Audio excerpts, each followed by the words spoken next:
कहानी है खिलौने वाली। सुबह होते होते रामनगर कस्बे में सारंगी की आवाज़ गूंज उठी।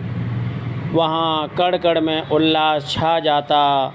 बच्चों के चेहरे खिल जाते, जो सोए होते चौंक कर उठ बैठते, जो नाश्ता कर रहे होते अधूरा छोड़ देते। जो जिस हालत में होता वैसे ही गली की ओर दौड़ पड़ता। जब तक बच्चे सड़क के किनारे छायादार आम के पेड़ के नीचे एकत्र होते, तब तक सामने से खिलौने वाली आ जाती। उसके सिर पर खिलौनों की टोकरी होती और हाथ में सारंगी। वह ऊपर से नीचे तक खूब सजी धजी रहती। उसे देखकर बच्चे उल्लास से तालियां बजाते, आ गई खिलौने वाली चाची आ गई। चुन्नू, मुन्नू, पप्पी, शिब्बू, जाहिद, सुबेल, पम्पी, जरीना, ये सब चारों ओर से उसे घेर कर उसका स्वागत करते। खिलौने वाली चाची टोकरी उतार कर नीचे रख देती और बच्चों में घुल मिल जाती। बच्चे खिलौनों की टोकरी से अपनी अपनी पसंद के खिलौने देखने लगते। खिलौने वाली चाची एक एक कर उन्हें सब खिलौने दिखा देती। कोई हाथी लेता तो कोई घोड़ा, किसी को ऊँट पसंद आता तो किसी को तोता। बच्चे अपनी अपनी पसंद के खिलौने लेकर पैसे दे देते। जिनके पास पैसे न होते वे अगले दिन चुका देने का वादा कर देते। खिलौने वाली चाची किसी को निराश न करती, किसी बच्चे को खाली हाथ लौटने ना देती। उसके लिए अमीर गरीब बराबर थे। वह सभी बच्चों को प्यार करती थी। लेकिन एक दिन अजीब घटना घटी। सुबह का समय था। खिलौने वाली आई।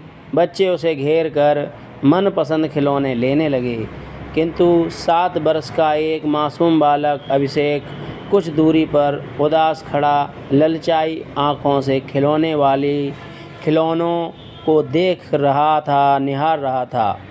उसे मिट्टी का वह सिपाही बड़ा प्यारा लग रहा था, जिसने फौजी वर्दी पहन रखी थी, कंधे पर बंदूक रखे। उसके पैर इस तरह आगे पीछे थे जैसे लड़ाई के मैदान में जा रहा हो। बच्चे खिलौने लेकर विदा हो गए, लेकिन वह बालक अब भी चुपचाप खड़ा अपने प्रिय सैनिक को लगातार देख रहा था। खिलौने वाली उठकर जाने को हुई तो सहसा अचानक उसका ध्यान बालक की ओर गया। वह ठहर गई। बालक को बड़े स्नेह से पास बुलाया। बालक पहले तो झिझका, फिर पास आ गया। तुम्हारा नाम क्या है बेटे? खिलौने वाली ने उसके सिर पर प्यार से हाथ फेरते हुए पूछा। अभिषेक, मेरा नाम अभिषेक है। इस कस्बे में नए आए हो बेटा? हाँ। तुम्हारे पिताजी? मैं तो अपने चाचा चाची के पास रहता हूँ। मेरे माँ बाप दोनों दूर गांव में हैं। चाचा जी स्कूल में पढ़ाते हैं। मैं यहाँ पढ़ने आया हूँ। तुमने कोई खिलौना नहीं लिया? बोलो क्या पसंद है? अभिषेक ने सिपाही की ओर इशारा किया। खिलौने वाली ने वह खिलौना निकाल कर अभिषेक की ओर बढ़ा दिया। ना ना ना, अभिषेक पीछे हट गया। अभी मेरे पास पैसे नहीं हैं। अभी पैसे कौन मांग रहा है बेटा? खिलौने वाली लापरवाही से बोली। जब तुम्हारे पास हों तो दे देना। अभिषेक का मन सैनिक लेने को मचल रहा था। उसने सोचा, सिपाही ले लूं, पैसे होने पर दे दूंगा। लेकिन तभी अपनी चाची का क्रूर कठोर चेहरा उसकी आंखों के सामने कौंध गया। वह कांप उठा, हाथ पीछे खींच लिया। खिलौने वाली उसका संकोच समझ गई। उसने आगे बढ़कर खिलौना अभिषेक को थमा दिया और बड़े स्नेह प्यार से उसका गाल थपथपा कर बोली, ले लो बेटे, ले आओ बेटे, मैं भी तुम्हारी चाची हूँ ना। ले जाओ बेटे, मैं भी तुम्हारी चाची हूँ ना। अभिषेक का मन भर आया। उसने खिलौना ले लिया। उसे ऐसा लगा मानो उसकी माँ ही उसे खिलौने वाली के रूप में खड़ी हों। उसके खिलौना ले लेने से खिलौने वाली चाची बहुत खुश हुई। उसने कहा, कल मैं तुम्हारे लिए फ़ौज का कैप्टन लाऊंगी, देखोगे तो दंग रह जाओगे, वह सचमुच का कैप्टन लगता है। अभिषेक खिलौना लेकर घर की तरफ मुड़ा कि सहसा चाची का कठोर चेहरा उसकी आंखों के सामने फिर घूम गया। उसका रोम रोम फिर कांप उठा। वह खिलौना वापस करते हुए बोला, अभी रहने दो, पैसे होने पर ले लूँगा। अरे बेटा, ले जाओ, खिलौने वाली ने ज़ोर देकर कहा। लेकिन अभिषेक ने उसकी बात अनसुनी कर दी और दौड़ता हुआ घर की ओर जाने लगा। खिलौने वाली उसे पुकारते पुकारते थक गई, लेकिन वह नहीं रुका। अभिषेक घर पहुंचा तो उसके चचेरे भाई बहन ज्ञानू और गीता बाहर ही मिल गए। ज्ञानू ने कुत्ता और गीता ने बिल्ली खरीदी थी। दोनों अपने अपने खिलौने की तारीफ कर रहे थे। अभिषेक उनके पास खड़ा होकर उनके खिलौने देखने लगा। ज्ञानू बोला, जानती हो गीता, कुत्ता बहुत वफादार जानवर होता है, घर की रखवाली करता है। कोई चोर आ जाए तो उसे मज़ा चखा देता है, इसलिए मैंने कुत्ता लिया है। कुत्ते का मेरी बिल्ली से क्या मुकाबला, गीता मुंह बिदका कर बोली। बिल्ली इतनी बुद्धिमान होती है कि शेर की मौसी कही जाती है। शैतान चूहों को सपाचट कर जाती है। तू चाय खाती है, इसीलिए तुझे बिल्ली पसंद है। ज्ञानू ने उसे मुंह चिढ़ाया। अब अभिषेक से चुप ना रहा गया। वह अरुचि से बोला, ये कुत्ता बिल्ली बेकार की चीज़ें हैं, लेना था तो फ़ौज का सिपाही लेते। कैसा रोबीला जवान था, ऐसा लग रहा था मानो लड़ाई के मैदान में जा रहा हो। उसकी बंदूक कितनी अच्छी है। फ़ौज का सिपाही, जानते हो ये कुत्ता बिल्ली 10-10 पैसे के हैं, जबकि सिपाही 25 पैसे से कम का ना होगा। ज्ञानू मटकते हुए बोला, भाई कितने का भी हो, मैं तो जब भी लूँगा वह सिपाही ही लूँगा। अभिषेक दृढ़ता से बोला। तो फिर ले क्यों नहीं लिया, गीता ने प्रश्न किया। जब पैसे होंगे तब ले लूँगा। कब होंगे पैसे, अभी कमाते तो हो नहीं, चाची से मांग लूँगा, अभिषेक ने उत्तर दिया। वे बातें कर ही रहे थे कि इसी समय चाची बाहर आ गई। अपने बच्चों के हाथों में खिलौने देखकर बोली, इन्हें तोड़कर ही दम लोगे क्या, जाओ संभाल कर रख दो, मैं रोज़ रोज़ नहीं दिलाऊंगी। गीता बोली, अम्मा, अभिषेक कहता है कि वह फ़ौज का सिपाही लेगा। अभिषेक की हिम्मत बंधी। हाँ चाची, मुझे फ़ौज का सिपाही दिला दो ना। तू कोई नन्हा मुन्ना बच्चा है जो खिलौना लेगा, चाची घुड़क कर बोली। जा बैठ कर पहाड़ याद कर। अभिषेक की आशाएं क्षण भर में धूल में मिल गईं।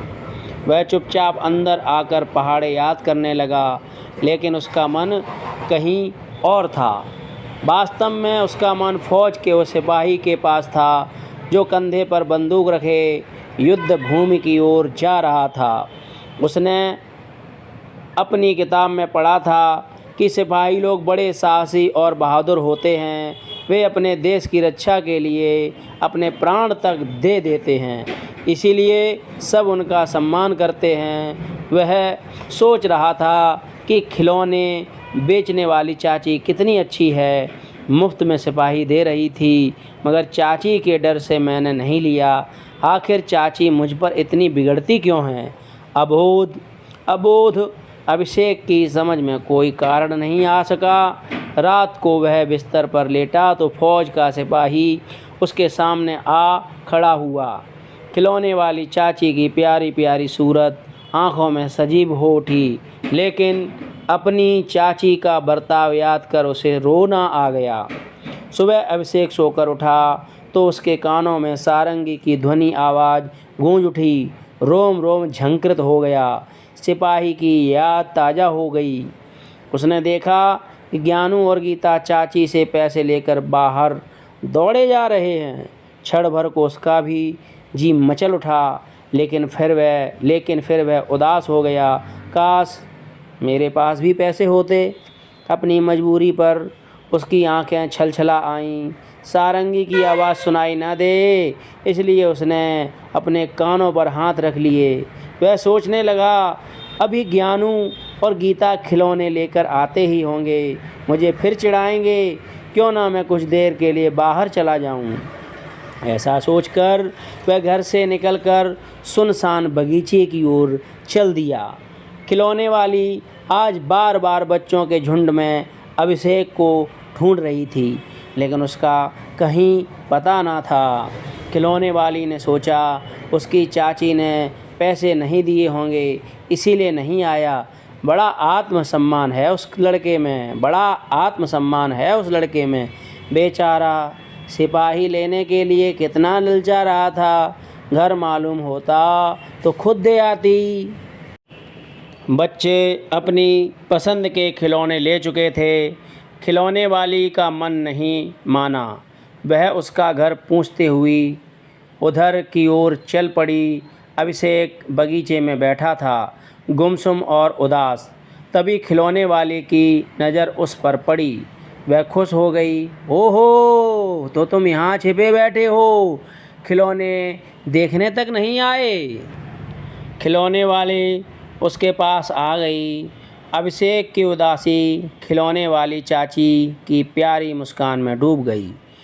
प्यार की पुकार से मन खुश हो गया। बोला, खिलौने वाली चाची, तुम यहाँ तक चली आई हुई मुझे खोजते हुए। तो क्या हुआ, तुम्हारी पसंद का खिलौना जो तुम्हें देना था? नहीं चाची, अभिषेक गंभीर हो गया। मैं मुफ्त में खिलौना नहीं लूँगा। अब मैं मिट्टी के सिपाही से नहीं खेलूँगा। मैं खुद असली सिपाही बनूँगा। खूब नाम और पैसा कमाऊँगा। भगवान तुम्हारी इच्छा ज़रूर पूरी करेगा बेटा। चाची ने प्यार से उसके सिर पर हाथ फेरा और मिट्टी का कैप्टन उसके हाथ में थमा दिया। अभिषेक दुखी मन से जरा ऊंची आवाज़ में बोला, नहीं चाची, मैं मुफ्त में कुछ नहीं लूँगा। खिलौने वाली की आँखें छलछला आईं। तुम मेरे बच्चे की तरह हो, क्या माँ अपने बच्चे को कुछ दे नहीं सकती? अभिषेक अब मना नहीं कर सका। इसी समय उसे खोजती उसकी चाची वहाँ आ गई। अभिषेक के हाथ में खिलौना और पास में खड़ी खिलौने वाली को देखकर उसका पारा चढ़ गया। इसे बहकाने के लिए तुम यहाँ तक आ पहुँची? चलो भागो यहाँ से। उसने अभिषेक से खिलौना छीनकर ज़मीन पर पटक दिया। अभिषेक को लगा जैसे किसी ने उसकी छाती पर मुक्का दे मारा हो। खिलौने वाली तो हाय करके रह गई। खिलौना कैप्टन टूटने से बच गया। खिलौने वाली ने आंसू भरी मुस्कान से अभिषेक को देखा और बगीचे से बाहर चल दी। फिर कई दिन और कई महीने बीत गए। खिलौने वाली उस कस्बे में नहीं आई। सारंगी की मधुर ध्वनि से चहकती सुबह, बच्चों की उछल कूद और किलकारियों से गूंजता कस्बा जैसे सूना और उदास सा हो गया। फिर अभिषेक के चाचा का तबादला ट्रांसफ़र दूसरे नगर में हो गया। मासूम अभिषेक खिलौने वाली चाची की याद दिल में संजोए रामनगर कस्बे से बहुत दूर चला गया। जाते जाते वह खिलौने वाली का ठिकाना पता कर उससे विदाई लेने गया, मगर अफसोस उसके द्वार पर ताला लटक रहा था। इस घटना को लगभग 15 वर्ष बीत गए। एक दिन एक फौजी रामनगर की सड़क पर दिखाई दिया। वह सैनिक वेशभूषा में था। उसके चेहरे पर रोब और तेज था। लोग उसे अचरज से देख रहे थे। कस्बे के छोर पर उसने एक जर्जर मकान की सांकल खटखटाई। ऊंची आवाज़ में पुकारा, खिलौने वाली चाची, खिलौने वाली चाची। कुछ ही क्षणों में एक बूढ़ी स्त्री लाठी टेकती हुई बाहर निकली। उसके बाल बिल्कुल सफ़ेद हो गए थे, कमर झुक गई थी, आँखों से भी कम दिखाई देता था, बीमार भी लग रही थी। वह फौजी को पहचान न सकी। फौजी उसे तुरंत पहचान गया। उसने आगे बढ़कर वृद्धा के पाँव छुए, वृद्धा के पैर छुए, फिर उसे बाहों में भर लिया। खिलौने वाली चाची, मैं रामनगर कस्बे वाला अभिषेक हूँ। खिलौने वाली चाची, मैं रामनगर कस्बे वाला अभिषेक हूँ, जिसे तुमने बचपन में खिलौना दिया था, याद आया? पहले तो चाची चकराई, फिर एकदम से तड़प उठी, मेरा अभिषेक बेटा। चाची ने उसे छाती से लगा लिया। आँखों के सामने वर्षों पुराने सभी दृश्य घूम गए। वृद्धा विकल हो उठी, मेरे अभिषेक, मेरे बच्चे। उसने अभिषेक का माथा चूम लिया। अभिषेक उसे संभालता हुआ बोला, इतने वर्ष बीत गए चाची, लेकिन मैं कभी तुम्हारी याद और तुम्हारे प्यार भरे बोल दिल से नहीं निकाल पाया। मैंने तुमसे कहा था ना कि मैं खुद फौज का सिपाही बनूंगा, और तुम्हारे आशीर्वाद से मेरी मनोकामना पूरी हुई। आज मैं फौज में कैप्टन हूँ, सचमुच का सिपाही। लेकिन तुम्हारे मिट्टी के सिपाही ने ही मेरे अंदर देश का सिपाही बनने की चाह पैदा की थी। जीते रहो बेटा, भगवान तुम्हें चिरंजीवी रखें। चाची खुश होकर बोली, चाची आज मैं तुम्हारा बकाया चुकाने आया हूँ। बकाया? चाची हैरान हुई। हाँ चाची, तुमने खिलौने के पैसे नहीं लिए थे ना? अरे पगले, उस 50 पैसे के लिए। हाँ, वह 50 पैसे का खिलौना और उसके साथ जुड़ी तुम्हारी ममता ही मेरी सफलता का रहस्य है। तुम्हारे प्यार की कीमत नहीं आंकी जा सकती चाची। अभिषेक ने रुपयों से भरी थैली खिलौने वाली चाची को थमा दी, फिर बोला, यह तुम्हारी ममता की कीमत नहीं, तुम्हारे धर्मपुत्र की कमाई है। इसे स्वीकार कर मुझे आशीर्वाद दो माँ। जुग जुग जियो मेरे लाल। खिलौने वाली ने उसे गले लगा लिया। अभिषेक को उसकी धड़कन में माँ की लोरी सुनाई दे रही थी।